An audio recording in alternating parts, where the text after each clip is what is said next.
Hello guys, आप लोग कैसे हैं? हमें आशा है आप स्वस्थ होंगे और मस्त होंगे।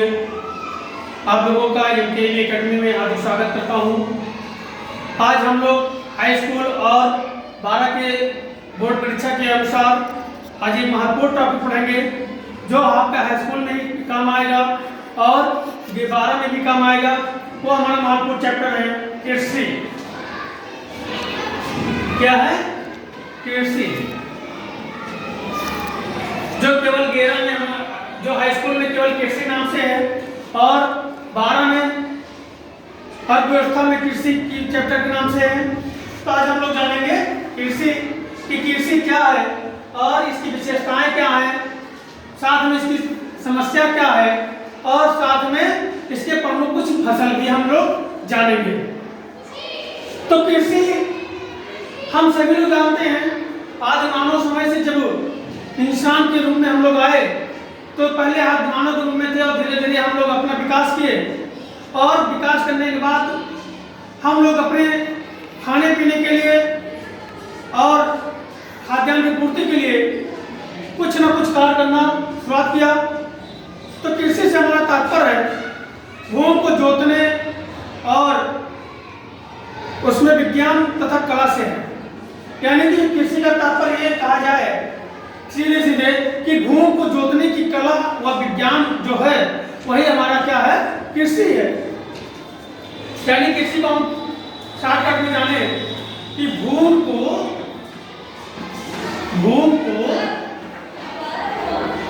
जोतने के विज्ञान व कला है।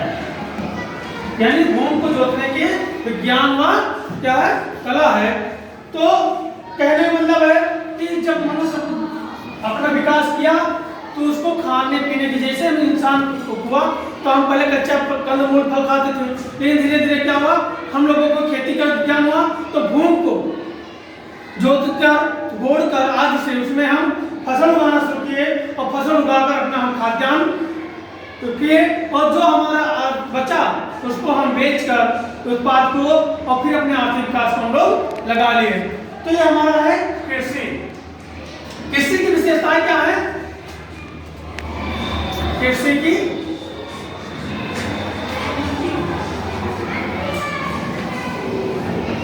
विशेषताएं, तो कृषि की विशेषताएं हाई स्कूल की परीक्षा में कभी पूछ लिया जाता है। ये चैप्टर हाई स्कूल के लिए तो बहुत खास है, इंटर के लिए भी खास है, लेकिन हाई स्कूल में हर साल एक नया क्वेश्चन पूछा जाता है। तो उसमें कभी पूछ लेता है कृषि की 3 विशेषताएं बताइए, कृषि के 3 समस्याएं बता दीजिए, कृषि के महत्व बता दीजिए, या कृषि में प्रमुख खाद्यान्न फसल में से किसी एक फसल का वर्णन कर दीजिए। तो कृषि विशेषताएं क्या है कि हम सबसे पहले कि हमारी खाद्यान्न की पूर्ति होने लगी। यानी कि मनुष्य जैसे जैसे अपने विकास किया और उसके अनुसार जैसे हमारी कृषि के लिए आधुनिक विधि आई तो आधुनिक विधि से जैविक खाद का प्रयोग करके जो इंसान थे, मनुष्य था, वो उत्पादन को बढ़ोतरी कर दिया। और जब बढ़ोतरी हो गया तो उसमें क्या हुआ कि उनके खाद्यान्न, उनके घर के जो सदस्य थे, उनके खाने से जो बचता उसको वो अपने आर्थिक विकास के लिए उसको बेच देते थे। तो ये पहले हमारा हो गया एक कृषि विशेषता है। दूसरा कृषि विशेषता यह है कि हम देख रहे हैं कि हमारे यहाँ सिंचाई की सुविधा उपलब्ध नहीं थी। हम लोग पहले वही पुरानी बीजों को बोते रहती थी बराबर, और जब बीजों को बराबर बोते रहते तो हमारे यहाँ पैदावार कम हो जाता था। लेकिन क्या है कि जब आधुनिक यंत्र आ गए, आधुनिक बीज प्रमाणित बीज आ गया, कीटनाशक दवाएं आ गई, तो उसके इस्तेमाल से हम अपने यहाँ खाद्यान्न को, पैदावार को बढ़ा दिए। क्योंकि हम अगर उदाहरण दें तो पहले के समय में जो हमारे बाबा दादा थे तो वो क्या करते थे, उसी बीज को वहां बो देते थे। यानी पहले फसल काटते थे और फसल काटने के बाद उस बीज को, जो अच्छे बीज होते थे, निकाल छाट कर रख देते थे और फिर समय आने पर वही बो देते थे। लेकिन और कोई खाद की सुविधा नहीं था या कुछ नहीं था या नए यंत्र नहीं थे खेती करने के लिए, तो वही बैलों द्वारा जुताई करके या कैसे उसको बोते थे, तो उतना अनाज हमारे यहाँ पैदा नहीं होता था। लेकिन आज आधुनिक समय में हमारे यहाँ सभी प्रकार के कृषि यंत्र आ गए, बीज आ गया, कीटनाशक दवाएं आ गई, तो समय समय पे हम लोग उसका इस्तेमाल करके खाद्यान्न को बढ़ा लेते हैं। फिर आता तीसरा कृषि विशेषता है कि हमारी जो जमीन थी उसकी उर्वरकता शक्ति दिनों दिन घट रही थी और उसका हम लोगों को संरक्षण की भी जरूरत थी। तो आधुनिक जब विधि आई, आधुनिक तकनीकी से जब लोग खेती करने लगे, तो जो मिट्टी का संरक्षण था वो भी बना रहा और किसानों को लाभ उससे अतिरिक्त होने लगा। तो ये था हमारा कृषि विशेषताएं। ठीक, और जब कृषि विशेषताएं हो गया तो इसकी समस्याएं भी कुछ उत्पन्न हुई। तो अब समस्याएं देख लेते हैं कृषि की।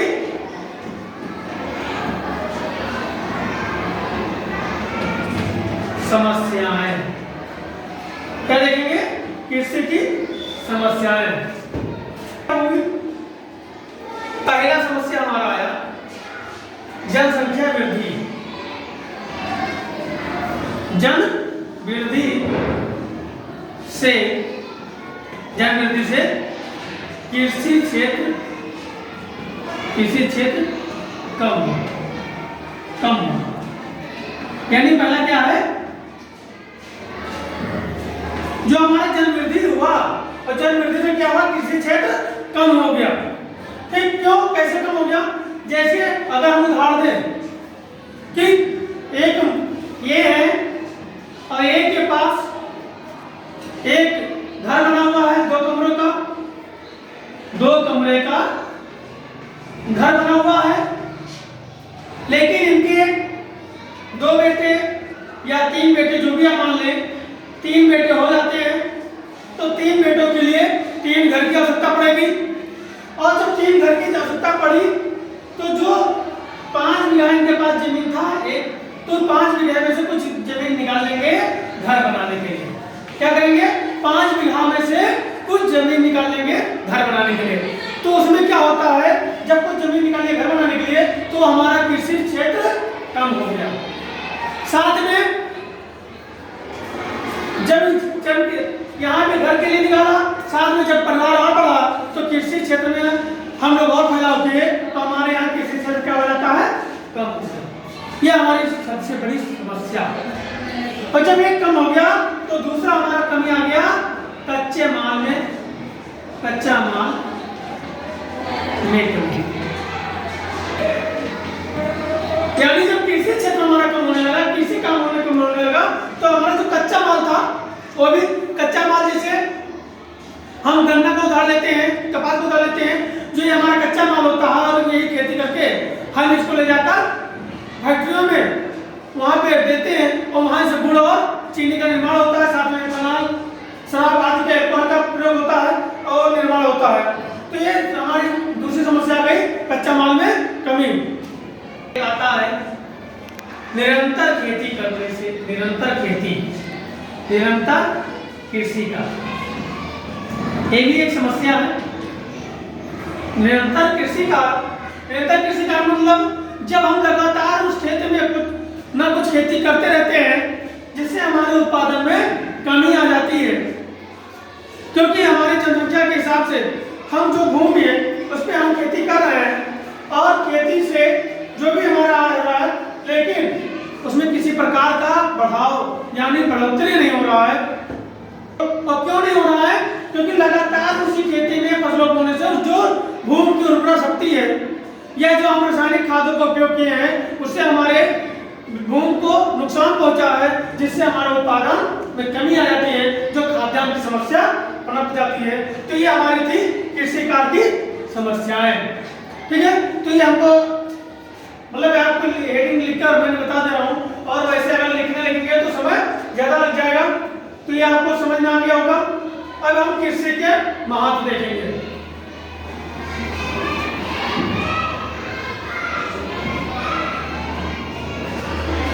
कृषि के महत्व यानी कृषि की समस्याएं हो गया, कृषि के विशेषताएं हो गया, अब कृषि के महत्व। महत्व में मतलब ये 3 में से एक ना एक पूछ ही लेता है, चाहे कृषि का महत्व पूछ ले, चाहे कृषि की समस्या पूछ ले, और चाहे कृषि की विशेषताएं पूछ ले। ये 3 आपके लिए महत्वपूर्ण है। तो हम कृषि के महत्व भी जान लेते हैं। महत्व क्या है? कृषि का महत्व पहला रोजगार में वृद्धि,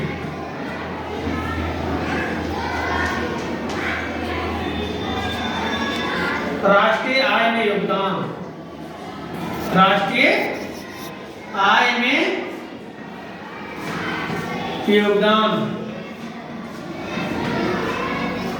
और तीसरा उद्योगों को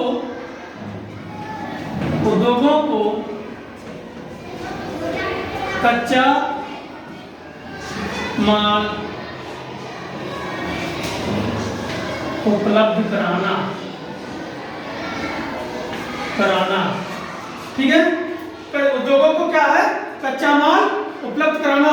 नंबर 3 खाद्यान्न की पूर्ति,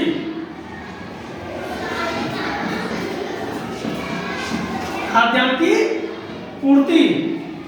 ऐसे कई हैं, तो हम इतना जान लेते हैं पहले।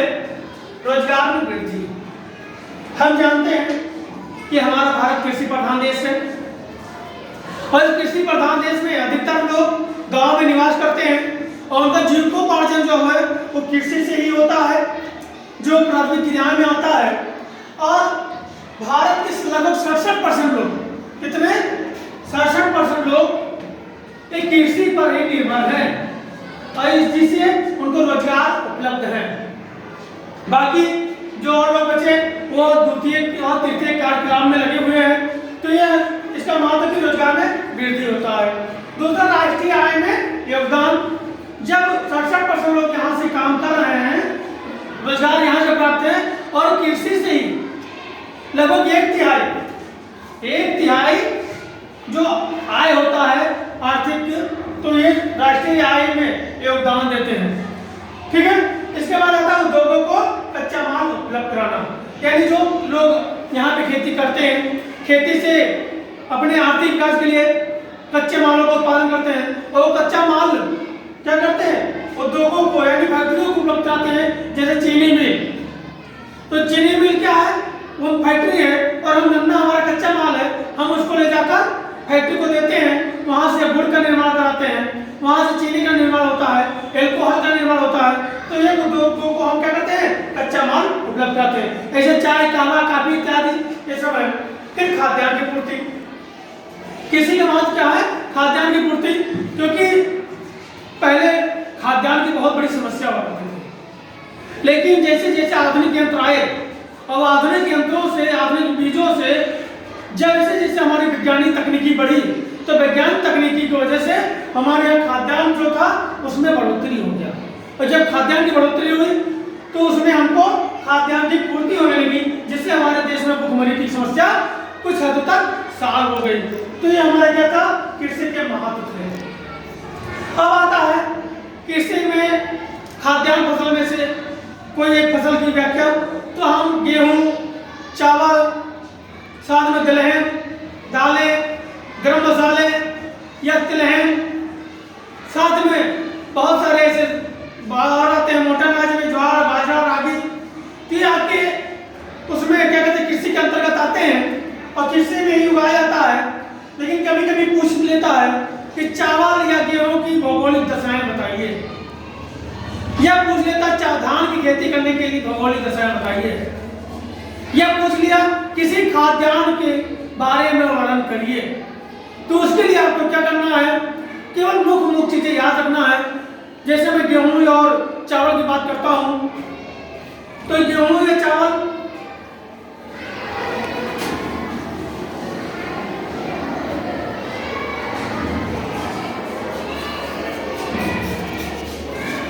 तो गेहूं चावल की बात करने से पहले हम ये जान लें कि ये हमारी जो फसलें हैं ये 3 भागों में बटा हुआ है, एक रबी, एक खरीफ और एक जायद। यानी 3 तरीके से बटा हुआ है। ये फसल हमारे 3 भाग में बटा हुआ है, रबी, खरीफ और जायद।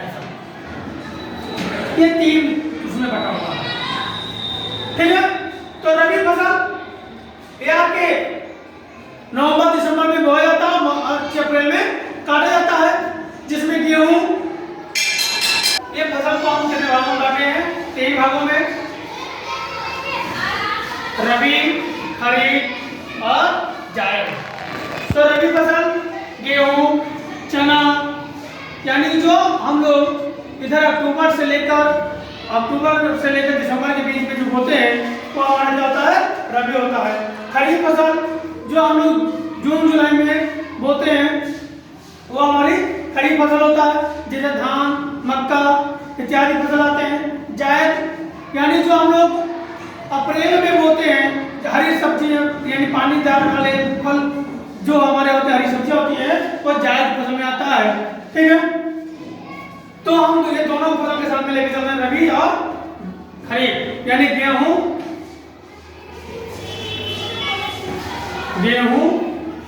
और साथ में धान यानी चावल। ठीक है, क्योंकि इसमें कुछ एक चीज याद करना है, पूरा चीज याद नहीं करना है, हमको कुछ चीजें याद रखनी है। और इसके लिए कुछ चीज याद करने के लिए केवल हमको थोड़ा सा ध्यान देना है। थोड़ा क्या ध्यान देना है? जो हमारा धान चावल का पौधा होता है ये उसाड़ होता है। उसाड़ और जलवायु होता है, पौधा होता है, और एक शुष्क होता है। इसका पौधा शुष्क होता है। गेहूं को पानी की आवश्यकता कम होती है, गेहूं को पानी की आवश्यकता कम होती है, यानी कि 50 सेंटीग्रेड से तो 50 से 100 सेंटीग्रेड तक वर्षा की आवश्यकता होती है इसको, गेहूं को। जबकि धान को 100 से 200 के बीच में वर्षा की आवश्यकता पड़ती है। गेहूं को 50 से 100 सेंटीमीटर तक वर्षा चाहिए, और वहीं धान को यानी चावल खेती के लिए 100 से 200 के लिए चाहिए। ये हमारा क्या था? जलवायु था। वहीं अगर हम बात करें जलवायु, ठीक है, इसके साथ में तापमान की बात आती है। तो तापमान धान को लगाते समय 21 सेंटीग्रेड लगभग तापमान रहता है चावल लगाते समय, और पकते समय लगभग यानी लगाते समय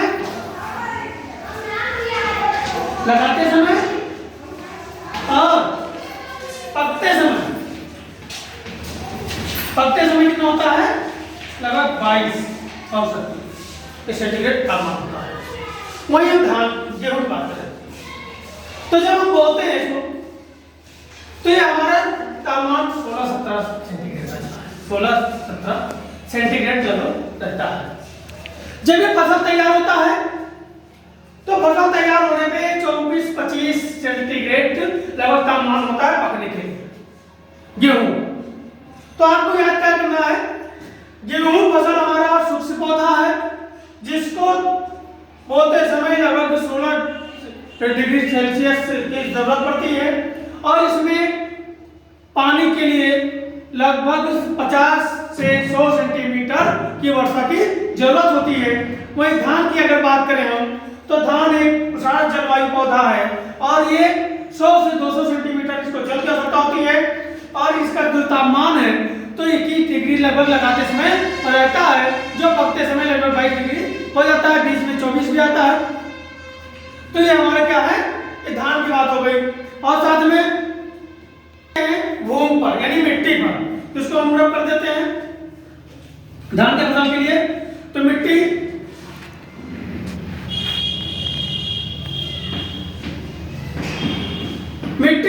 चिकनी,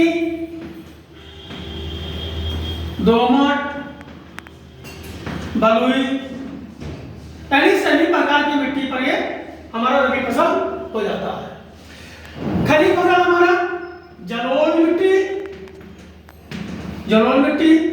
चिकनी मिट्टी ये उपयुक्त मानी जाती है। यानी रबी के लिए तो हमारी जलोढ़ भी है, ऐसा नहीं जलोढ़ में नहीं होगा, जलोढ़ में भी गेहूं होता है, लेकिन उपयुक्त ये सारी मिट्टी होती है। इधर जलोढ़ चिकनी मिट्टी उपयुक्त होती है धान के लिए, और इधर रबी के लिए यानी गेहूं के लिए ये मिट्टी की आवश्यकता पड़ती है। साथ में अगर हम श्रम की बात करें तो दोनों में श्रम की सस्ते श्रमिकों की आवश्यकता होती है, चाहे निराई कराना हो, चाहे गुड़ाई कराना हो, चाहे उसको फसल की गड़ाई कराना हो, सभी में दोनों में फसल की क्या होता है, श्रमिक की जरूरत पड़ती है। अब उत्पादन क्षेत्र, तो धान जो है हमारे भारत में नंबर 1 पर पश्चिम बंगाल में धान का उत्पादन अच्छे से होता है, यानी नंबर 1 पर होता है। ठीक वही अगर बात करें विश्व में, तो विश्व का 29% लगभग चावल भारत अकेले पैदा करता है, यानी विश्व में 29% चावल भारत अकेले करता है। और वही पूरे संसार की बात करें तो 22% ये अकेले भारत में करता है। जब हम रबी की फसल की बात करते हैं तो रबी में हमारा पंजाब नंबर पे, पंजाब के बाद उत्तर प्रदेश, हरियाणा इत्यादि है। और अगर हम धान की बात करें तो पहले पंजाब हमारा पश्चिम बंगाल, फिर पंजाब, उत्तर प्रदेश, बिहार, आंध्र प्रदेश, कुछ अन्य जनपद ऐसे हैं जो ये फसल को उत्पादन करते हैं। तो ये हमारा था आज के कृषि का एक लघु रूप, यानी एक संक्षेप में हमने आज इसको आपको समझाने का प्रयास किया हूँ। और अगर कुछ समझ में नहीं आता है तो आप कमेंट बॉक्स के माध्यम से आप सुझाव दे सकते हैं या पूछ सकते हैं, उस चीज को मैं बताने का प्रयास करूंगा एक संक्षेप में, क्योंकि कम समय बचा हुआ है परीक्षा का और कम समय में हमको मेन टॉपिक मेन चीजें हमको कवर करना है। तो मैंने ये आपको इसलिए बता दिया कि आप इसको अभी एक सेंटेंस बनाकर, चाहे धान के बारे में लिखने को आए या गेहूं के लिखने के बारे में आए, दोनों हमने केवल पॉइंट वाइज बता दिया, आप सेंटेंस बनाकर लिख सकते हैं। तो इसी के साथ आज की क्लास यहीं तक। जय हिंद, जय भारत।